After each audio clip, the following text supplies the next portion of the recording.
I remember writing my name for the first time on a brown paper bag that got cut open.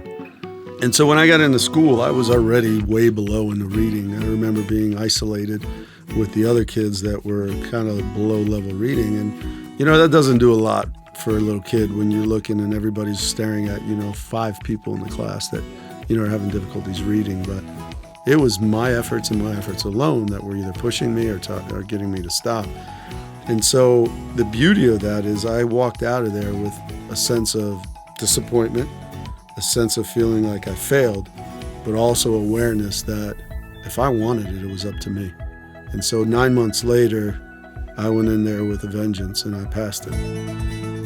Well, hello, everybody, and welcome to the Heroes Like You podcast, where we explore the lives of people just like you and I who have had to face adversity in their lives and have gone on to accomplish great things. My name is Joe Belliston, and today's hero is Sal Rosanno. Sal is a Green Beret in the U.S. Army, and it was a huge privilege for me to sit down with Sal, learn about his past and the things that he's had to overcome in order to achieve the dream that he set out for himself. I know you're going to love Sal and everything he says, so sit back and enjoy my conversation with one of my heroes, a former Green Beret, Sal Rosanno. Well, Sal, I know you're in the middle of the rigors of PA school, so I appreciate you sacrificing some time to come on the podcast and share some thoughts and experiences with us. No, it's my pleasure, Joe. It's quite an honor, and as I told you before, I'm humbled to even be on here with you. Well, thank you. It's an honor for me to be at the feet of a Green Beret. So you were a member of, you were a medic, right? Yeah. In the U.S. Army Special Forces, Sure. Also known as the Green Berets. Yep. Not everybody has the honor of holding that title. No. So, in fact, I'd probably have a better chance at winning the lottery than becoming a member of the Special Forces, even if I really, really wanted to. Well, right? I think, Joe, the biggest thing is people always ask me, how'd you do it? And I said, I was just too dumb to quit. And I think that's what it came down to, and I think part of it is people, and I think you've heard me talk, sometimes people things that they put it out of their reach in their own mind. And reality is it's just as long as you keep going. Yeah, they put it out of reach in their own mind, but I think there's also forces around us, Sure. Maybe influences, parents, siblings, friends, teachers, that maybe don't encourage us to reach our full potential. No, I would agree with you because, I share the story a lot. We were an immigrant family from Italy. So you were an immigrant? I was the first American born in the family. Okay. So a month after my parents got to the United States, I was born. I was telling Bret, our mutual friend of ours, Bret, the other day that, my dad decided it'd be fun to be on a ship coming across the Atlantic. I wasn't born, so it didn't affect me. But my poor mother, she had to lie to the boat, the captain of the ship, and say she was 6 months pregnant because otherwise he didn't want to let her on. Wow. Yeah. So, but, one of the things about being, the first or the only immigrant family here and everybody else back in Italy is we are definitely in each other's peanut butter, and everybody has an opinion on what everybody should do with their life. Sure. And obviously going to be a Green Beret or joining the military was not the ideal situation for, anybody in our family, let alone me. So. Right. Well, talk a little bit more about those formative years growing up. You grew up on the East Coast. I did. And my understanding is you weren't the greatest student. You didn't have the greatest GPA. So there'd probably be a lot of people, teachers and associates, that would be surprised with what you've accomplished up to this point. Is that accurate? Yeah, that's extremely accurate. I grew up in a place called Rock Creek Terrace, and Rock Creek Terrace was a very low-income housing. We were probably the minorities. There was a big mix of Afro-Americans, Asian, Latin. It was really a big mix, and it was all low income. And so in this apartment complex, people coming in, I think they were more afraid of it than actually living in there. It wasn't a great place to grow up. Now that I think about it, as a kid, it was great. But, we had a lot of, just to give you an example, some of the maintenance men got caught cooking crack cocaine when I was in junior high school in the apartments. So, our apartment complex, we didn't have a lot of money. My dad was a janitor.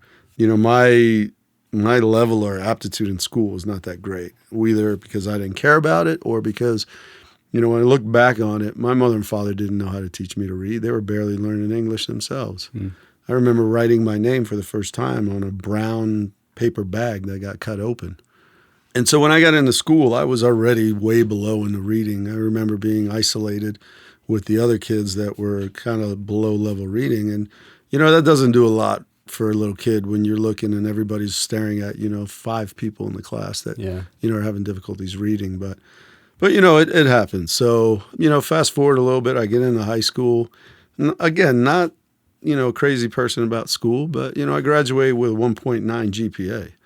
And that GPA was only 1.9 because half of the day I went and did plumbing at the trade school. Wow. And so I think about it, if I didn't have that trade school, I probably would have had less than a 1.9. Wow. And so, it was a challenge. My dad was very loving. My dad was very loving. He was a great dad, led by example, but he wasn't the best at motivating people. So as growing up, my family loved to call me Ciuccio in Italian, which basically means donkey, because, he was saying, you're a Ciuccio, you're not doing your homework, you're getting bad grades.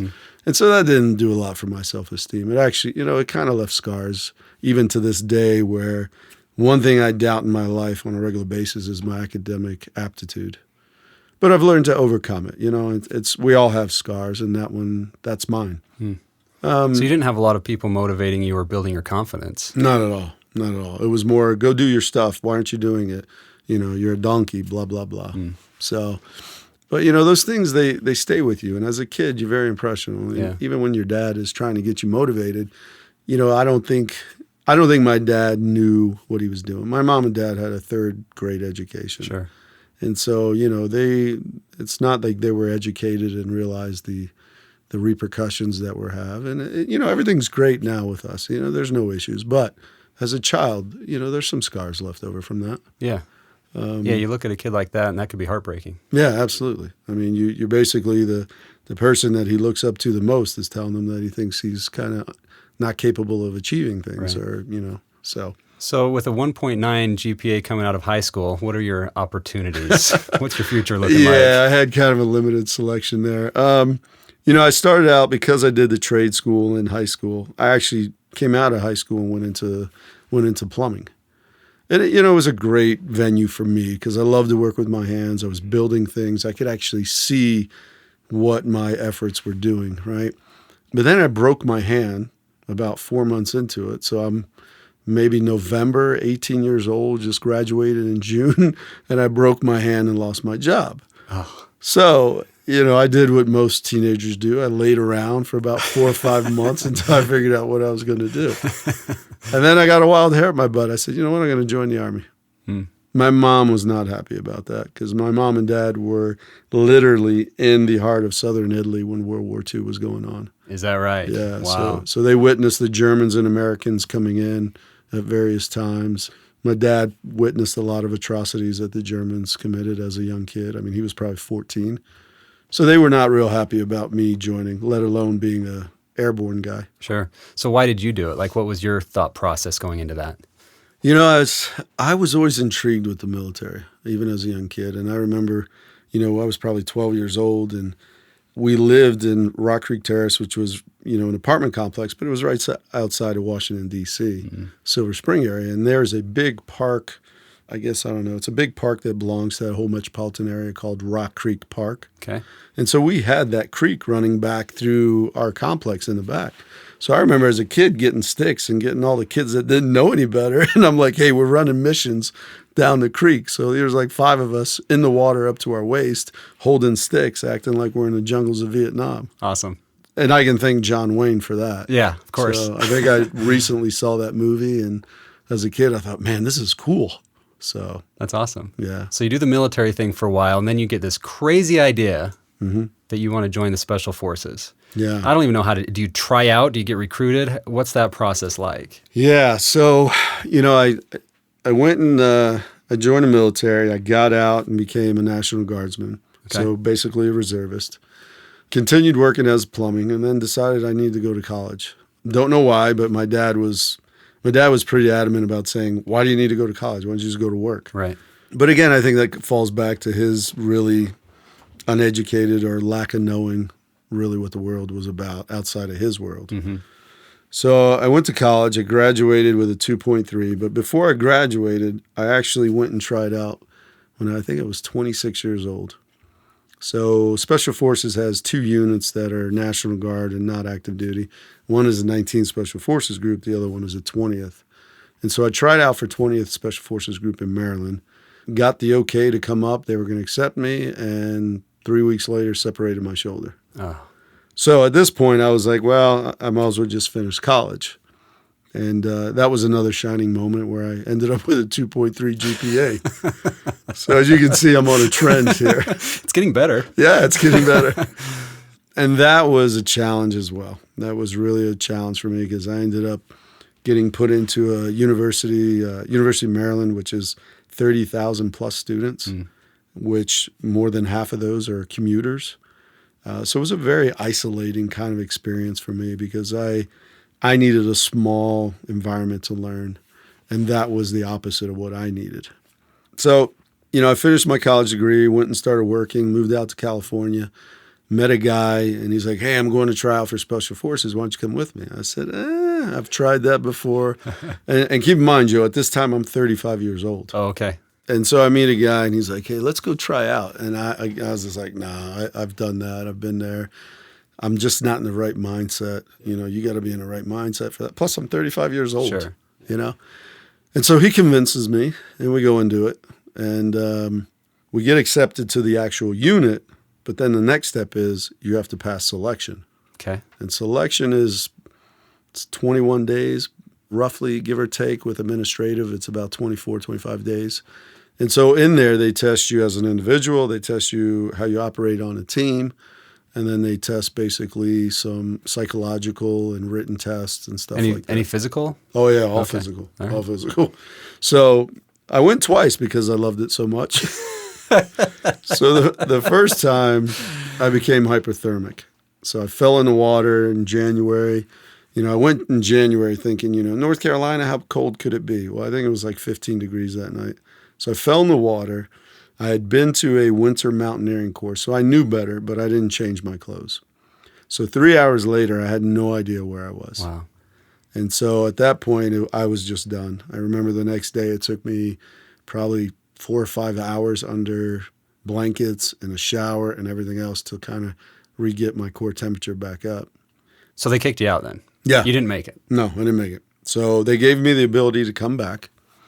And so fast forward 9 months, and it was a completely different outcome. How come? This is kind of what I think I've mentioned before, Joe. Like, I probably was part of 99% of the world out there, right? That we look at things and we think, there's no way I can do that.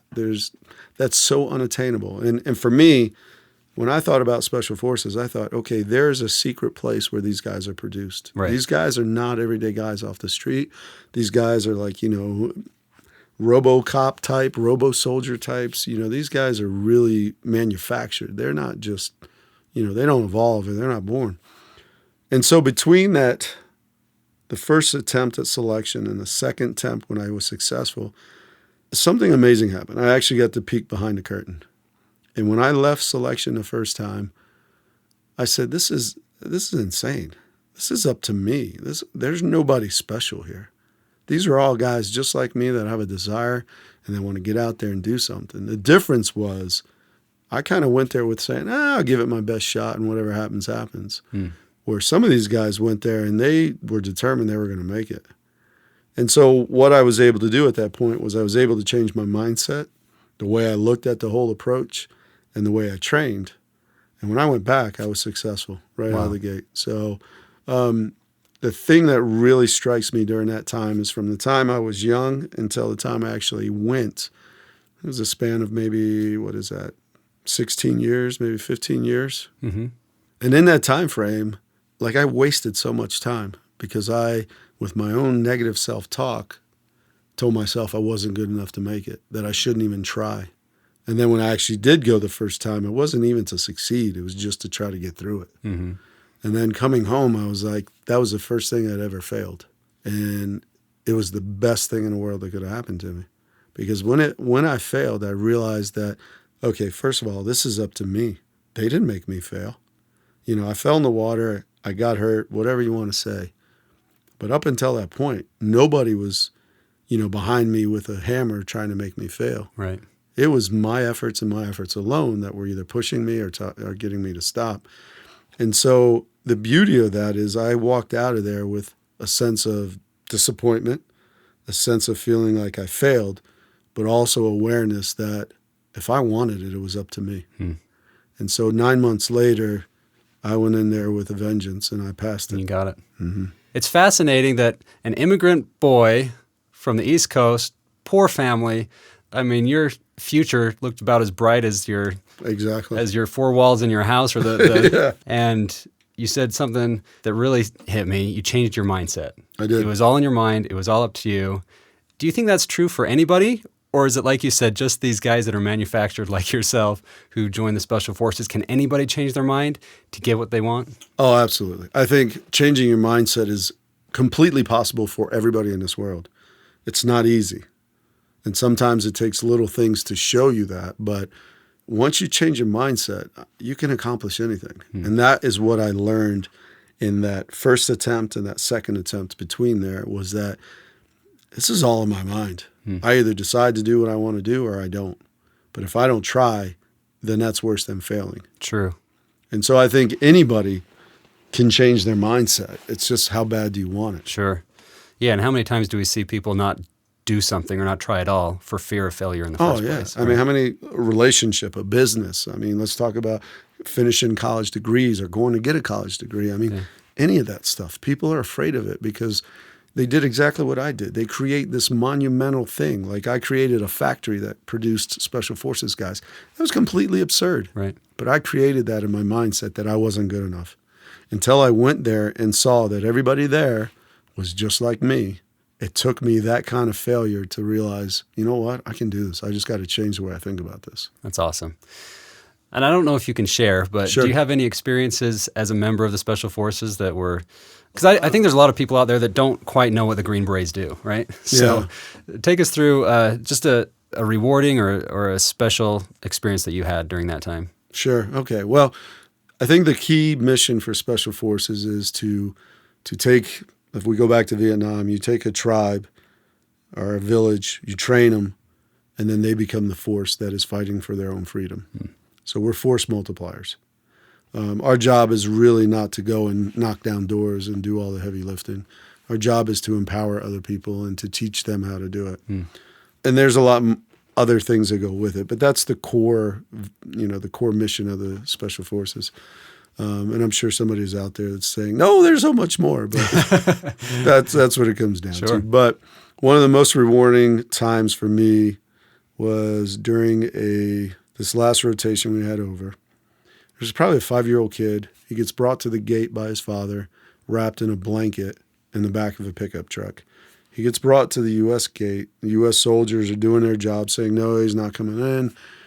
Myself and my junior medic, we go up there. We facilitate getting the kid in. We get him into the surgery, and the docs start taking care of him. So it could have been fatal. It was a very small hole, but the shrapnel and some of the internal organs it hit was pretty substantial. Wow. And so we start talking to the father because he's on base and he's crying, and he's 37, and just from the way he looked, you would almost think he's like 87. Wow. He just had a hard life. And he's crying, and he made a couple of statements to us like, please save my son, please save my only son. And as I was working through the interpreter, come to find out that he had a family in this valley, and the family, let's just say, is no longer existent. And so this was his last living kid, and he was 5 years old. And so when he told us all this, it made me realize that, you know what, this is what life's about. Whether I'm a soldier, whether I'm about anything, it's about helping people. And so for me, that was probably one of the most rewarding moments I ever had. And so we got his kid taken care of. I got supplies from the camp that we could and tried to set him up with firewood and food and everything else, because literally he was living in a box or a small like plywood house. Wow. That was probably no bigger than 10 by 6 feet. And it was him and his kid. And so we tried to give him as much as we could without raising any flags, because all of a sudden he gets an influx of all this, material. It's like, Right. Where'd you get that from? Yeah. And so that to me was one of the most rewarding things. And then when the kid came back, the kid was fine. He came back about 5 days later from the big army hospital in Afghanistan. And he was a kid. He was a 5-year-old kid. He didn't know what was going on. He was eating ice cream, having fun, walking around, playing with the wild dogs that were out there. And And that for me was probably the most rewarding moment more than anything else I've done in the military. That's very cool. We were actually able to see our efforts and actually helping one person. So super cool. Yeah. I've heard you say too that training as a medic in the special forces is like going through years and years of medical school in a couple months. All right, you ready for this, Joe? Let's hear it. All right, so the U.S. Army Special Forces medical course is probably by far one of the hardest courses academically the Army has to offer. Now, you're looking at a kid that had a 1.9 GPA, a 2.3 GPA coming out of college, and to do that, you had to have what's called a GT score in the Army of 110. Well, I had 111, so I barely was able to get in there, but. Here I am, this kid that could barely keep his GPA above anything else, and I'm going through the hardest course they have. And it wasn't easy. It was hard as can be. It was probably the hardest thing academically I've done up until now, being in the PA program at the U. But it was hard. It was really hard. And again, I go back to that time of seeing behind the curtain. My big thing is if somebody else has accomplished it already, then there's no reason why I can't. Sure. And I refuse to be prisoner, if you will, to everybody's opinions on what I should do, shouldn't do, or who I was and who I wasn't. The bottom line was it was either do it or don't. And I did not have room to fail because I did not want to go back to, sitting behind a desk trying to get people to give me their money so I could invest it for them. I mean, my way of helping people was better suited through the medical side. I love that. Yeah.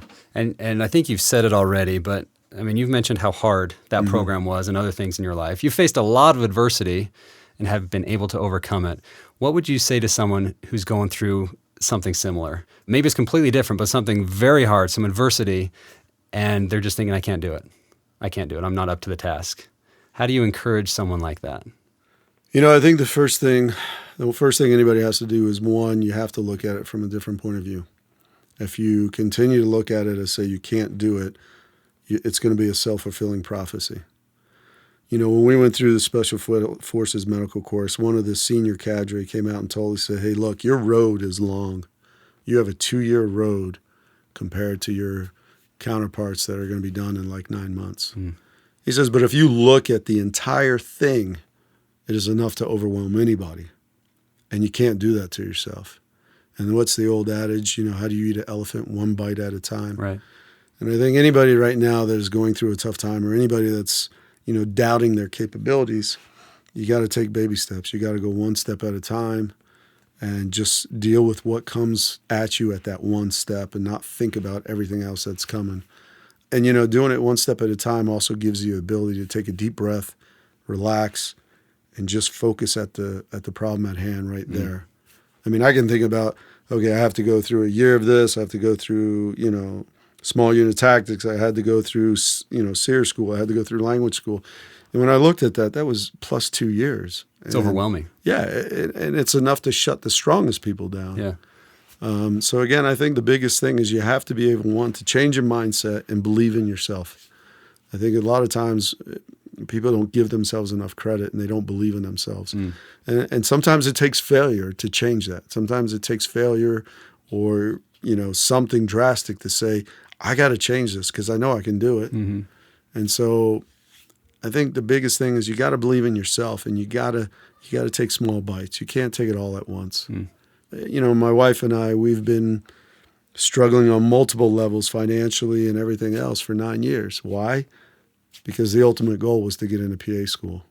And during that 9 years, if I would have sat back and said, it's going to take me 9 years, forget it, I'm just going to quit. I mean, that's overwhelming. Again, you just got to take small bites. You got to do what's in front of you. In the military, we like to say, what's your 10-meter target? And you deal with that first, and then you go to the next one, and then the next one. And with that, I think if you break things into smaller chunks, they're easier, or you can manage it a lot easier than if you were to try to deal with everything at once. Yeah. I love that. We're seeing a big rise in depression and suicide. Sure. And I'm not a doctor, I'm not an expert in this, but I've just seen this trend, and it makes me wonder why. The suicide rate among veterans and military members is more than double what it is the population. Sure. And the latest stat I read was that there are 22 veterans a day that take their life. In fact, there's more active military personnel that die from suicide right now than in active combat. Mm-hmm. And you've been in the thick of it all. Mm-hmm. And I don't know what's gone through your mind and if similar thoughts of self-harm have come your way, but why does that happen, especially among our heroes in the military? And what can we do to help people who are going through those dark times? Yeah, like you, Joe, by no means am I an expert or even a doctor or even qualified to talk about this. But I will tell you, yes, I've been down that road a lot. It takes actively seeking and talking to someone to keep myself going straight. And so I think the biggest thing that I can tie it back up to is, when we're put in situations or when veterans are in their squad, their platoon, whatever the case may be, they're there with people with like thinking or like-minded people. The mission is the goal. I mean, everybody's working towards one thing. What you say and do matters. I count on you and you count on me. Mm-hmm. And that is something that is so intangible that, you can't get that out in the corporate world, or you can't get that out here in just any normal circumstance. And so I think, in my opinion, and it's all it is an opinion, I think we go from a spot where we matter and we are important and things we do have lasting effects. And then for someone like me to come home and can't find a job, feeling like I'm isolated, feeling as if, I don't have anybody that thinks the way I do. Whereas, a year ago, I'm overseas and honestly, I'm saving a 5-year-old kid's life. Right. That has meaning. Yeah. And so when we come home, what is it there to give us that meaning? I don't know if there's a transition that helps that out. Interesting. And so, I remember the first year I was a cop, we get a call. It was probably like 3 a.m, and the dispatch didn't even know what the kid wanted. He just said he needed to talk to somebody. And so me and another guy show up. It just so happened both of us were veterans, and the guy was a veteran. He was a young vet. He was like 25, 26 years old. And he just felt alone.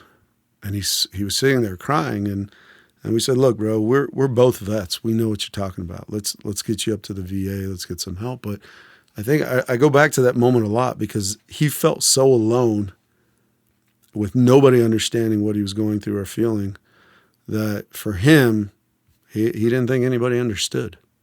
And so, how do you go from being somebody that matters with a group of guys that love and count on you and, have your back and vice versa, to come home and feel like, okay, I may have my girlfriend, I may have my wife, but it's not the same. Mm-hmm. So where's the purpose in my life? And when you start asking those questions, sometimes they can take you down a bad road. So do you think that isolation may be the worst thing, and the best thing to help that is association and friends and a support group? Absolutely. I think especially if we're talking about veterans, and again, I'm no expert, so this is strictly my opinion. Mm-hmm. I think as veterans, we need to know there are other people out there like us that are going through the same thing, and that they're willing to listen and willing to say, "Hey, man, I went through this. It's okay. We just got to adjust to it." And sometimes that's a hard thing, Sometimes it's hard to find a person that could say the right word at the right moment to make you feel like it's okay. Yeah. So I appreciate that. And like you said, too, if you can just change your mindset, everything's going to work out. It's going to be okay. We're going to get through this. If we can just have that mindset constantly, which isn't easy. No. It's a lot easier said than done. No. But that's a recipe for success, too. And I'm glad you said that, because there is nothing in this world that is worth it that has been easy for me. And every time I've had to fight the hardest, I've had the biggest reward. Oh, that's good. Yeah. And again, it does come down to mindset. And this is something so hard for me to try to teach my kids. It's like, you got to believe in yourself. And if you doubt yourself, you're going to start fulfilling a prophecy. Right. But it's hard. Things aren't easy, but there is a light at the end of the tunnel. And whether you believe in a higher being or not, in my world and what I believe in, I've only been given what I can handle. And there's no doubt that that's not by mistake. Well, this has been a treat for me. We've heard a lot about your story, but if you were to project yourself into the future, 10, 20 years, where's Sal going to be in the next decade or so? Well, hopefully in the next year and a half, I'm going to get through PA school. You're taking it one bite at a Yeah, time. one bite at That's a good. time. So I'm trying to get through this semester, let alone 20 years. But, I hope to fulfill the dream of being a PA. And actually, let me rephrase that. I hope to fulfill the dream of helping people through medicine. I think that's really my niche. I think that's where I'm going to shine the most. We didn't even get to Iraq, but I had a couple of stories from Iraq. Well, let's hear them. Let's hear the Iraq stories. All right. So right out of the course, medical course, I was looking for a job. Again, I was completely qualified and couldn't find a job here stateside. Now, keep in mind, I'm National Guard, so, it's a little different than being active duty. But I take a job in Iraq, and I'm taking care of 1,000 Ugandans. Wow. What do you mean taking care of? So the Air Force, I was on an Air Force base. The Air Force hired a company to man the perimeter walls of the Air Force base in Iraq. And so this company decided to go and hire 1,000 Ugandans, train them up, get them everything they needed, and then brought over to Iraq. So I was the lead medic for these 1,000 people plus 53 Americans. Wow. And so it was quite a challenge, but there was two things that came out of that. One, and I didn't know it at the time, but there's an idea of treating the whole person, the holistic concept. And I think too many times nowadays, providers out there, and again, this is all my opinion, people can disagree, but providers would rather throw you a pill than actually take care of your life or who you are.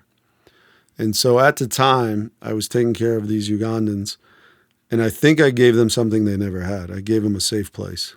I gave them somebody they could trust. So when I left, they were very mad at me. Some of them even screaming and crying at me. And this was, a few women and mostly guys as well. But how long were you there? About 7 months. Okay. And so it took me a long time to realize why they did that. But I think they trusted me. And I gave them, again, something that they didn't have to worry about. You know what I mean? Right. I was able to treat them with dignity and respect, make sure that they were taken care of physically and health-wise, and they could continue to do what they needed to do. And so for me, that was so powerful in retrospect to look back and see what I thought I did for these people. Mm-hmm. And it made me feel good about the direction I was going.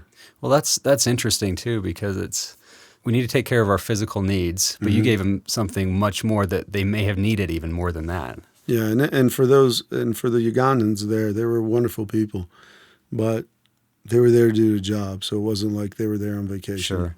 And so, just like any place, you get people that get power hungry and everything else, and that's a different conversation. But the second thing that happened, and I talk about this young kid a lot. His name was Wilbur. Okay. So Wilbur stuck out to me for some reason, and I said, "Hey, you want to learn how to be a medic?" And he said, "Sure." So I took 3 of the Ugandans, and Vince, Wilbur, and Debbie, and I taught them everything I could teach them from that point of view at that time. And so Debbie was super smart. Wilbur was sharp as a tack. And Vince, I think, just wanted to work inside and not work on the wall. I don't blame the kid, but Wilbur was sharp as a tack, and I knew that he would go on to do better things. And so him and I had built a really strong relationship together, almost as equals and brotherly like.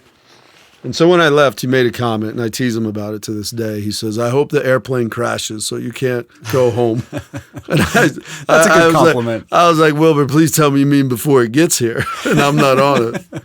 And he started laughing. He goes, "Yeah, of course." But Wilbur gave me this wonderful compliment that I'll never forget, and I hope I represent it well. But he said he believed in reincarnation, and he didn't know his father. And he said that somewhere, somehow, he believed that maybe I was representing his father. And what I did for him, Joe, was I gave him something nobody could ever take from him. I gave him a skill set. I taught him how to be a medic, and so much that when I left, he was teaching the Americans coming through how to do stuff. And so he continued to move up the ranks, and proudly now I can say he lives in California, has a wife, has a child.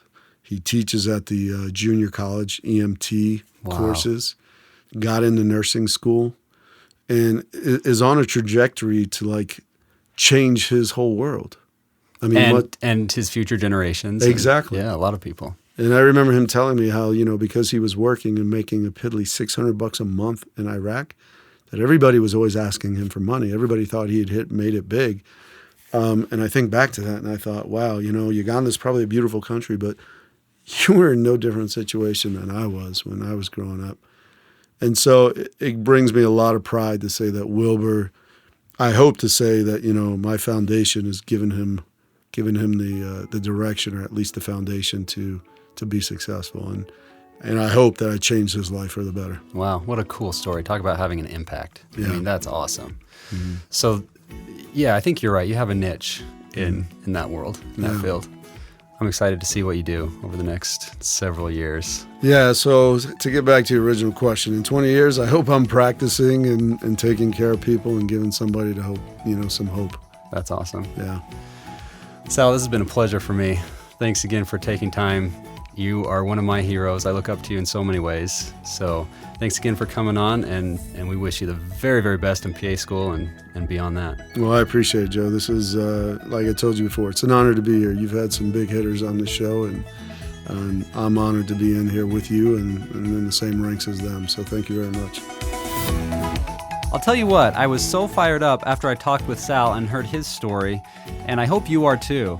It's so inspiring to me to hear stories like that of someone who came from such humble circumstances, really had no bright future ahead of him, and at one point in his life he decided in his mind that he wasn't going to have other people tell him what he could and what he couldn't do. He was going to stop putting himself down, and he was going to stop the negative self-talk, and he was going to go live the life that he wanted to live. And I really love what he said about nothing in this world that has been worth it has been easy. I think a lot of times in life we give up too soon. When things get hard, when things don't go the way we had planned, we might give up. But it's in those moments, it's in those hard times that we should push through, and the reward will be even greater on the other side because of the trials that we went through. Well, I hope you enjoyed that as much as I did. A big, big thanks to Sal Rosanno for coming on the podcast, and a big thanks to you, the listener. I really appreciate it. If you enjoy this podcast, please leave a nice review, and we'll keep it going for you. My name is Joe Belliston. It's a great day to be alive. Thanks again for listening. We'll see you next time, and God bless.